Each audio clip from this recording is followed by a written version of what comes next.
পঞ্চম শ্ৰেণীৰ ছাত্ৰ ছাত্ৰীসকল, তোমালোকে আজি গণিত কিতাপখনৰ পৃষ্ঠা 4 নম্বৰটো উলিয়াই লোৱাচোন। কি আছে ইয়াতে? মণিশলাত মণি ভৰোৱা। তোমালোকে বহুতে হয়তো কৰিছা, কিন্তু কিছুমানে হয়তো কৰা নাই আৰু এতিয়া কৰিবা। সেইখিনি মই যে বৰ্ডত দেখাই দিছোঁ তোমালোকক। পৃষ্ঠা নম্বৰ 4ৰ এ নম্বৰটো আছে 205। আমি এই সংখ্যাটো একক, দশক, শতক হিচাপত আমি আগতে ভাঙি ল'ব লাগিব। এককৰ ঘৰত কি আছে? 5, দশকৰ ঘৰত 0 আৰু শতকৰ ঘৰত 2, নহয়নে? গতিকে এই সংখ্যাটো আগতে আমি ভাঙি ল'ব লাগিব। 2 শতক যোগ দশকৰ ঘৰত একো নাই, গতিকে 0 দশক যোগ 5 একক। ঠিক আছে? এতিয়া আমি সংখ্যাকেইটা সংখ্যাকেইটাৰ যি আছে সেইমতে আমি মণি বনাই শলাত ভৰাব লাগিব। আমি শলা কেইডাল দিম, যেইটা সংখ্যা থাকে সেইডাল আমি শলা আঁকিব লাগিব। ইয়াতে এডাল, দুডাল, তিনিডাল, যিহেতু তিনিটা সংখ্যা আছে, নহয়নে? প্ৰথম সংখ্যাটো কি আছে? শতকৰ ঘৰত ইয়াত আমি লিখিব লাগিব এককৰ এইটো লিখিম, দশকৰ অকল দ, শতকৰ তালিব্যাস। প্ৰথম আখৰকেইটাহে কেৱল লিখিম দেই।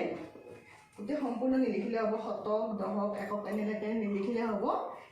দ শ বুলি লিখিছোঁ চুটিকৈ। ইয়াতে আমি প্ৰথমতে কি আছে? ইয়াতে এককৰ ঘৰত 5 আছে, গতিকে 5টা মণি দিব লাগিব। 1, 2, 3, 4, 5টা। দশকৰ ঘৰত কি আছে? 0, গতিকে আমি কি দিম? ইয়াতে একো দিব নালাগে, খালীকৈ থাকিব। শতকৰ ঘৰত আছে 2, 1, 2। একেবাৰে সহজ। আকৌ এটা কৰিছোঁ, পিছৰটো চোৱা। 9, 1, 1। আমি ভাঙি ল'ব লাগিব আগতে। 9 শতক যোগ 1 দশক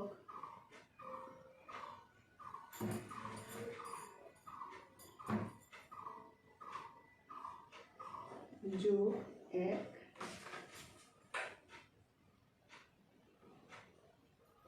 একক।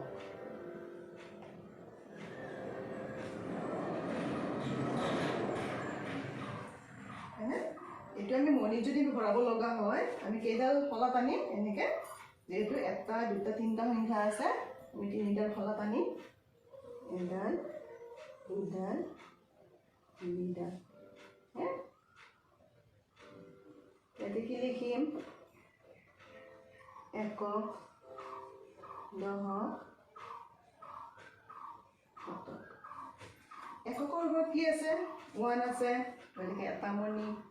দশকৰ ঘৰত 1 আছে, এটা মণি। শতকৰ ঘৰত কেইটা আছে? কিমান আছে? 9, গতিকে সৰু সৰুকৈ দিবা। 1, 2, 3, 4, 5, 6, 7, 8, 9। বুজি পাইছা নিশ্চয়? বাকীখিনি কৰাচোন, কৰি পেলাই মোক ফটো মাৰি দিবা।